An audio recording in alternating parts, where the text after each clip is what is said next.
Get ready for 2 hours of hard-hitting football talk, straight from their jocks about the jocks. It's Football on the Know with Jim and Joe.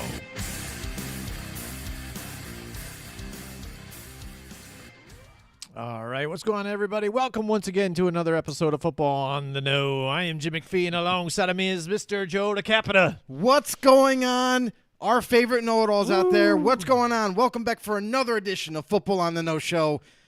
I'm excited because what's around the corner in a couple of weeks? The NFL Draft, baby. Oh, yes, yeah, baby. This That's is right. where dreams are made and crushed at the same time. So this is the draft. This is one of the biggest events that the NFL teams look forward to, because this is a way that you can improve your roster, that you can make your team better, and possibly, maybe, if you're lucky, you can find one or two gems that can take you to the next level. Absolutely. We're hitting it early already, Joe. We've got one of our know-it-alls in the house with us tonight. Already. It's Cody Raptor.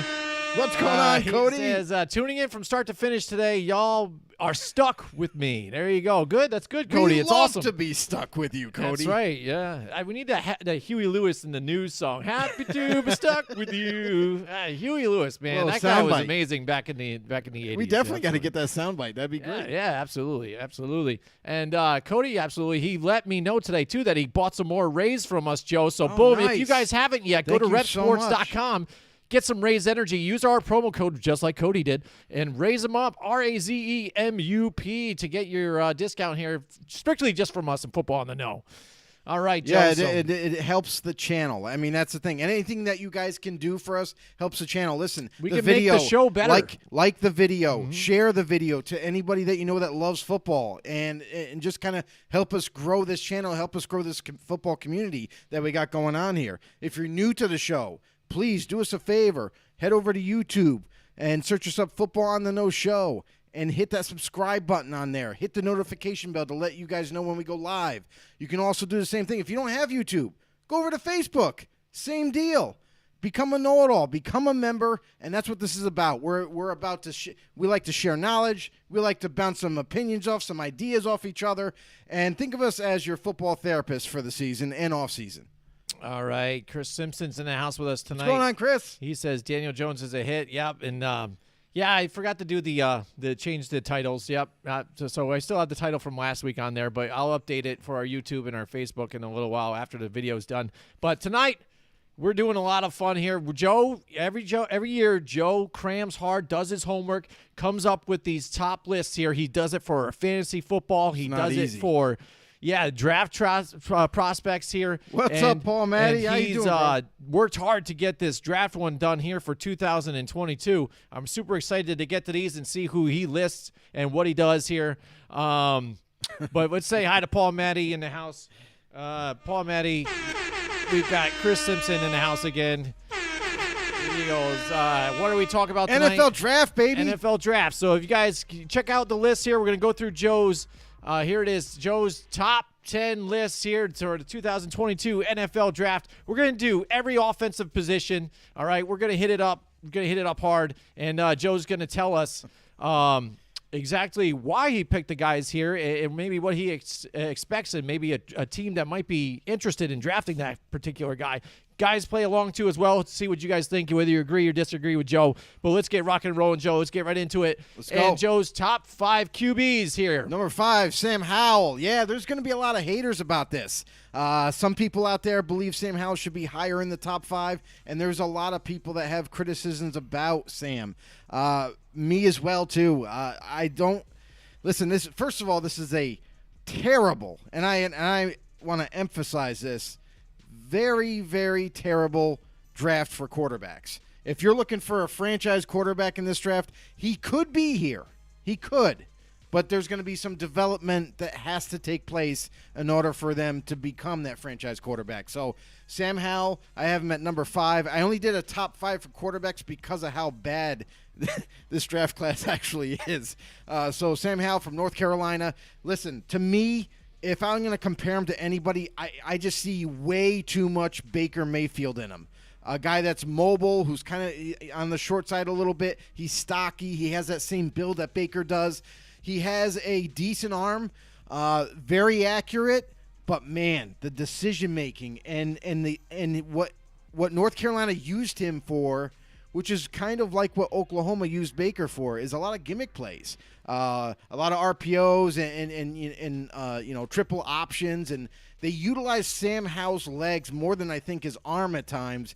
And to me, it begs the question, like, next level, when he gets there, is he going to be just a quarterback, or is he going to always have to be this kind of gimmicky type of player to be successful? And if that's what you're going for, great, but usually that does not work in the NFL. You need to have a guy that can throw the football and throw it well and make the right reads and make the right decisions. Sam Howell, to me, is just not quite there yet. He could develop and become that, but he's got a lot of work to do.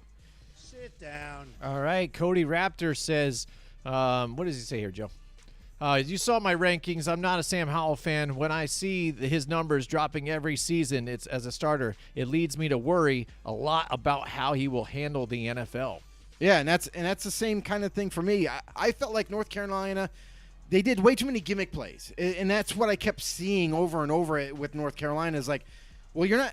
Are you really getting a quarterback here, or are you getting a guy, that's going to be like this change of pace? Like, you're going to have to be very creative in your offense with him, kind of like a Tim Tebow in a sense. Like, that's what happened with Tim Tebow. He came in, was like this gimmicky quarterback. They utilized it great for a whole year, and then teams figured him out and figured the offense out, and then, yeah, we all know the rest of it. All right, here, let's get to your number 4, Joe. Number 4. Number 4, I got Matt Corral, Ole Miss. A lot of people have Matt Corral a lot higher on this list, even in the top 5 category. But Matt Corral from Ole Miss has the size. He has the arm talent that you like in a quarterback. But another problem for me is like X's and O's, like him being able to read a defense. I have a big-time questions about that. His footwork wasn't as good as I'd like it to be if you're going into the NFL. He did run a pro-style offense, so that kind of helps him in that learning curve when he gets there. Definitely a mobile quarterback and a guy that he can make the throws, but sometimes, every once in a while, he makes some miscued throw, like kind of like a pitcher. He's a little bit wild at times. So that to me is why he ends up number 4 on this list and not any higher. All right, moving on to number 3. Number 3, you got Kenny Pickett. Yeah, that's right. Kenny's number 3. He's not number 1. He's not number 2. He's number 3. And I'm going to be completely honest. If Kenny Pickett was, and I'll say this, like there's a hand issue. It's not a secret. Everybody knows it by now. I forgot what the exact measurement was, but it's like 8 inches and like something 16ths. Like his hand is not that big, and it's because he has like a little defect in his thumb that kind of shrinks that gap there. And that's his throwing hand. So that's got to have some level of concern going into the NFL. A guy that has to wear gloves all the time when he throws the football. And what's going to happen in inclement weather? That's a big concern for me. If it wasn't for his hand being as small as it is, I'll tell you right now, Kenny Pickett has everything else that you want in a quarterback. He would be my number 1 if that he didn't have that hand issue and it was small. So the problem for me is we saw it in the Senior Bowl with Kenny Pickett. Anytime there was inclement weather, he struggled big time. He struggled to hold on to the ball. He struggled to throw the ball. It would slip out of his hand a lot more often. Now, what's that mean when you get to the NFL? The NFL football is bigger than the college ball. You know what I mean? So that to me that's going to be concerning going into the NFL. Is how is he going to be able to handle an NFL football, and is he going to be able to throw it consistently?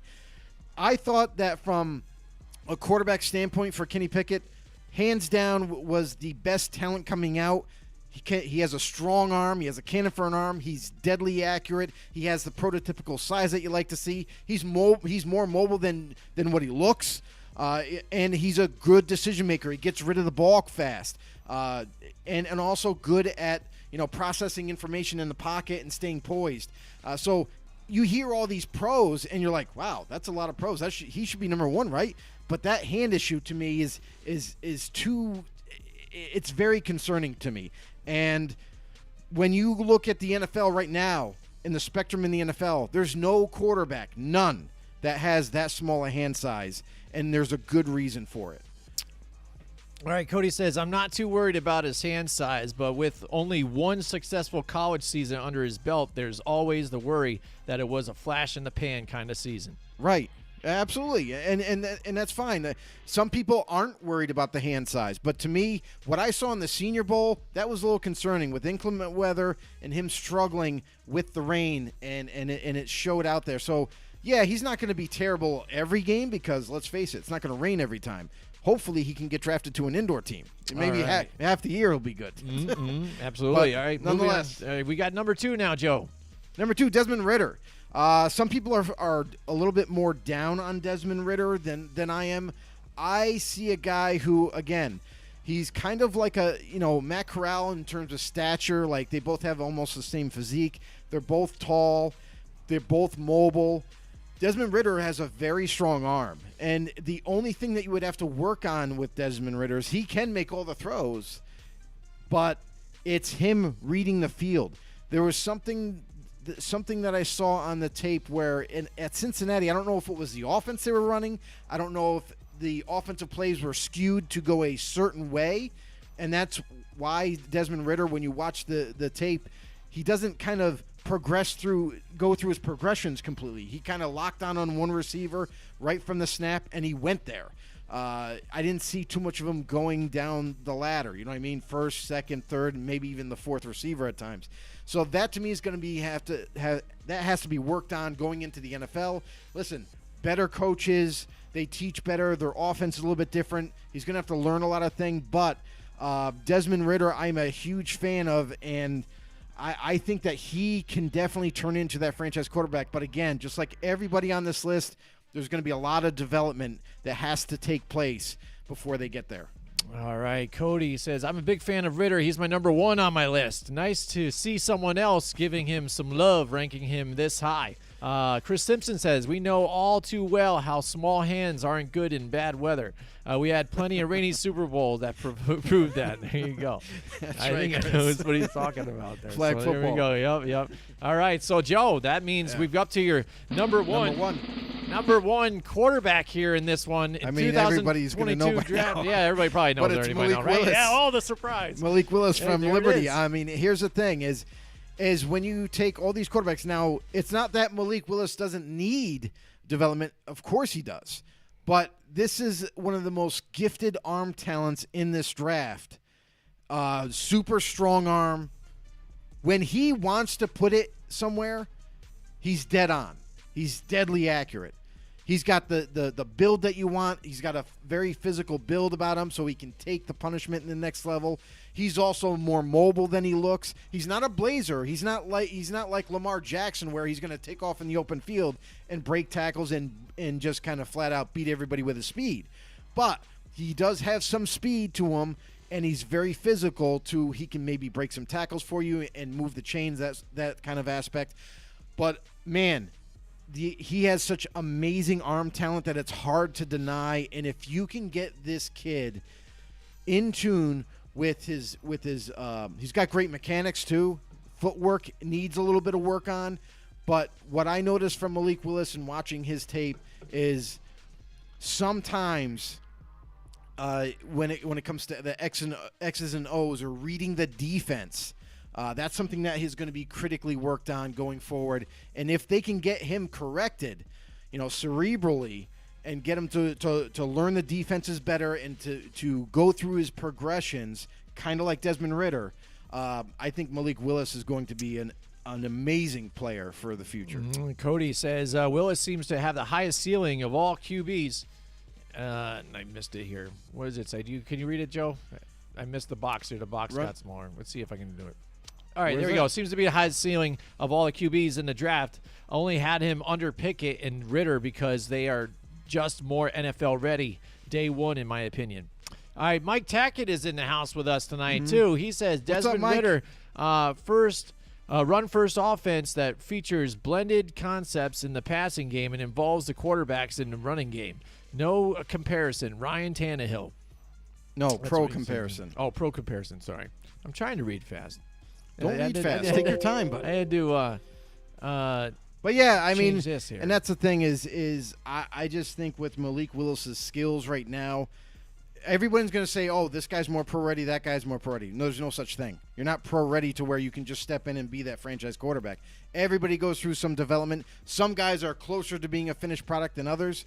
And I just think that with Malik Willis's talents, if you can get him up to Q here, up to point, he's going to decimate the NFL if he gets on track. All right, so here we go. One more look here. It's Joe's top 5 quarterbacks in this year's NFL draft. And, like we said, we have his top 10s here. But, again, the quarterback situation is so thin here in this particular draft that Joe only did 5 here. So. And to be honest, the quarterbacks, none of them should be drafted in the first round. None of them. All right, so here's Joe's top drafted here running backs here. Joe at number 10. We got Brian Robinson Jr., 1-year player. He's been sitting behind big time names in Alabama, so he hasn't really gotten a shot. He got it late this past season. Brian Robinson Jr., you got to like his build. Very physical, very stout, has some speed for a guy his size, can break tackles for you. If you're looking for a power back, this is the guy to grab. You can probably get him a little bit later, maybe 3rd, 4th round. But a guy, nonetheless, that you can build around. And he has a lot of tread on the tires because, again, he only played less than a season. He didn't even play a full season. And at Alabama, we got to see a little bit of what he can do this past season, but definitely a good prospect to be had. Number 9, we have from none other than LSU. That's right, Ty Davis Price. Some people don't even have this guy on their top 10, and this is kind of like the thing for top 10s. Like for everybody has their flavor of ice cream that they like. You know what I mean? So I like more physical guys. I like guys that can make a difference in playmaking ability that way. But Ty Davis Price, man, I was kind of impressed with him. His tape, more physical than he looks. Definitely a guy that can break tackles and be that kind of every down back for you. I really like Ty Davis Price. That's why he made my number 9. Honestly, I think he's going to be one of these sleeper type of running backs where you could probably get him later in the draft, and then with some development over time, he could end up being your future running back. All right. Next up, we got Mike Tackett. What is Mike Tackett said Mike Willis, RPO and quarterback run-heavy offense, which featured passing in the shallow areas and vertically down the field. Pro comparison, Jordan Love with rocket shoes. Rocket shoes. I think he's better than that. I think he's going to be now, like I said before, obviously all of these quarterbacks are going to need some development in some way, shape, or form. I would say that Pickett is the closest to be like ready to go right away. But again, for me, with the hand issue and inclement weather, that's concerning. But Willis, I think he's going to end up being a lot better than people think. All right, here, moving on in your top 10 running backs here for this year's draft, Joe. Rashod White from Arizona State. He's going to be coming up the draft boards. As we get closer to the draft, you're going to start hearing his name a lot more often. A guy that can do a lot of different things. He can catch out of the backfield. He's got that speed. He's a little bit smaller in stature, but plays like he's 10 times bigger than what he is. And a guy that can literally break your ankles inside the hole that he's trying to bust through. So I really like Rashod White. Again, that's why he's here. Some people have him in their top 10. Some people don't. It's kind of like a mixed feeling about him. But nonetheless, this draft is very deep in this position as well. All right, Cody Raptor says he didn't do a whole lot of studying on running backs, but not a particular fan of many in this draft other than Breece Hall and Kenneth Walker. Other than those two, I just didn't see anything special when doing my own research from the other backs. Well, it's a very deep draft. So, I mean, I don't know if maybe you missed on some of the prospects that some people are not even really talking about. Like our next guy at number 7, Pierre Strong. Pierre Strong from South Dakota State. A kid that is kind of, how do I say this? He's he's almost like he's very manipulative in terms of his running skill, because when you think like, oh, I'm going to blow this kid up, and he ends up knocking you on your ass and keeps going down for another touchdown, this kid he's got everything that you ever need. He does not look like a big kid. He doesn't look like a big football player, but man, does he play big. And he's another one of these running backs that can do everything. He can catch out of the backfield. He even has lined up at receiver and has run routes at receiver. So a guy that's very versatile, a guy that can do a lot of different things. He can make people miss, and he has blazing speed. So if he gets out in the open, he's going to be hard to catch. All right. Moving on to your number 6 running back now, Joe. Who we got here? Number 6, we got James Cook. That's right, Dalvin Cook's relative here from Georgia. And this is another Cook that has a lot of speed too. They both kind of tested the same at the combine. They both ran about a 4.5, which isn't blazing speed on paper, but let's be honest, they're not track stars. They're not doing 40-yard dashes all the time. And when you see on tape versus what you see at the combine, it's two different stories. On tape, he looks like he's faster than 4.5, just like Dalvin Cook. So a guy in James Cook who is going to be seen more as just a receiving threat.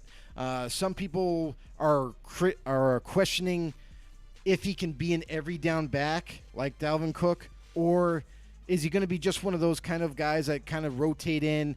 They come in to move the chains or catch the football out of the backfield.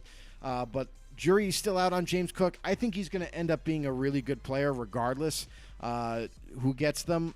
And then on top of that, maybe with time he can develop to be that starting caliber back. All right, moving on. Number 5, Joe. Nobody has this guy in their top 10. And I'm actually surprised. This is Master Teague III from Ohio State. Listen, we really only have seen one season of him in his production, but man, a guy with 220 plus pounds at running back, a guy that can be a power back, but also like a Jonathan Taylor in a sense.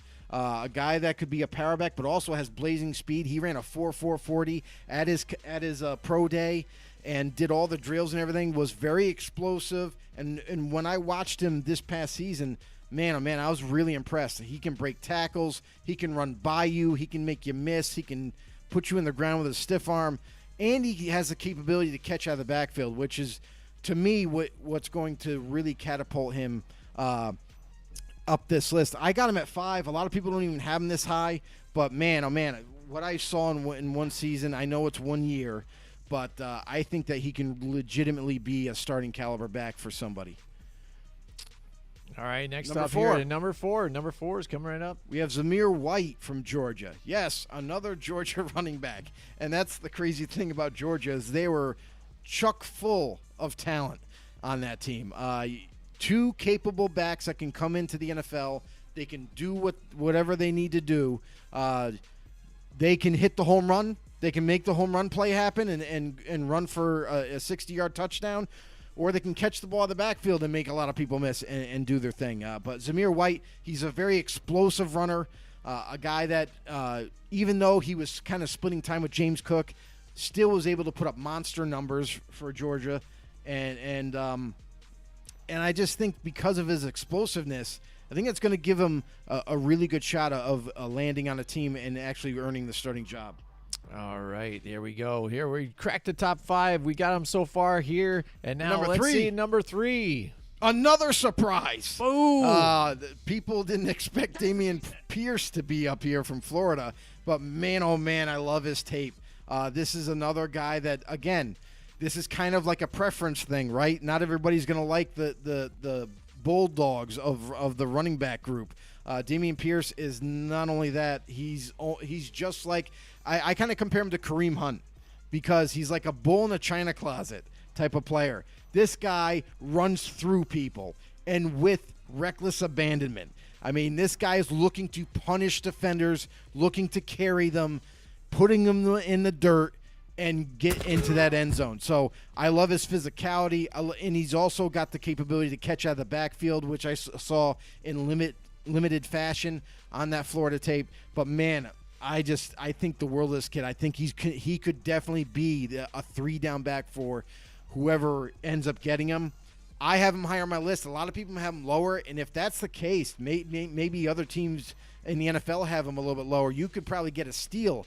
If he's a mid to late round pick, I think you just stole that running back pick right there, and you almost won the draft in a sense. But Damian Pierce, very, very dangerous to say the least.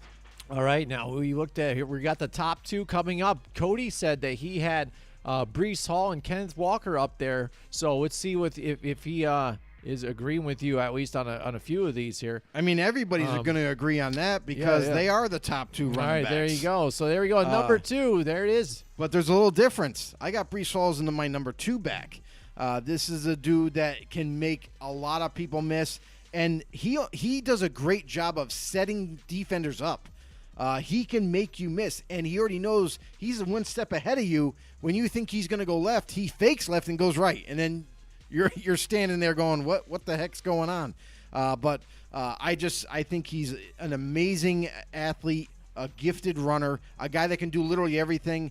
Again, he's another type of running back where you could literally place him anywhere. You could have him in the slot at receiver, have him in the backfield. He can break tackles. He can do it all, and has very soft hands. I know a lot of people were kind of questioning, can he catch the football? Well, there was tape on there of him catching it one-handed, going down the field and making some contested catches. So that question's thrown right out the window for me. Breece Hall from Iowa State, he's going to be great in the NFL. All right, Cody says that he's not a Isaiah Spiller fan. Yeah, neither am I. That's why he's not in my top 10. So number 1 overall is Kenny Walker III from Michigan State. This is kind of like a no-brainer for me. I've been watching Kenny Walker for the last couple of years, and I'm just, again, I love physical backs. I love guys that can break tackles. I love guys that can do everything. And Kenny Walker III, to me, is one of the best, if not the best in this draft, that can do everything. He can make you miss. He can run through you. He can do it all. He can catch the ball. He can block, too. He needs a little bit of refinement there, but again, he can do literally everything you need him to do. He should be the number 1 running back taken in this draft, and if not, it's a crime. All right, Joe, let's take a look at your top 10 here now for running backs here. Just take a glance at them. Now, I know a few were pretty tough, to crack into the top 10, and some missed. So we're going to take a look at your honorable mentions here at the running back situation here. Yeah, Abram Smith from Baylor, Jerome Ford, who, I really struggled. I really kind of wanted to put Jerome Ford in my top 10 somewhere, but I struggled with all of these guys because in one way, shape, or form, they all bring something a little bit different to the table. And it was just really tough. I just say screw this whole top 10 thing because it was that tough. And then you had guys like Isaiah Spiller. Who else was on there? Let's look at it quick here. Isaiah Spiller, Tyler Algier from BYU. A lot of people are really high on Spiller from Texas A&M, and a lot of them have him in the top 10 of their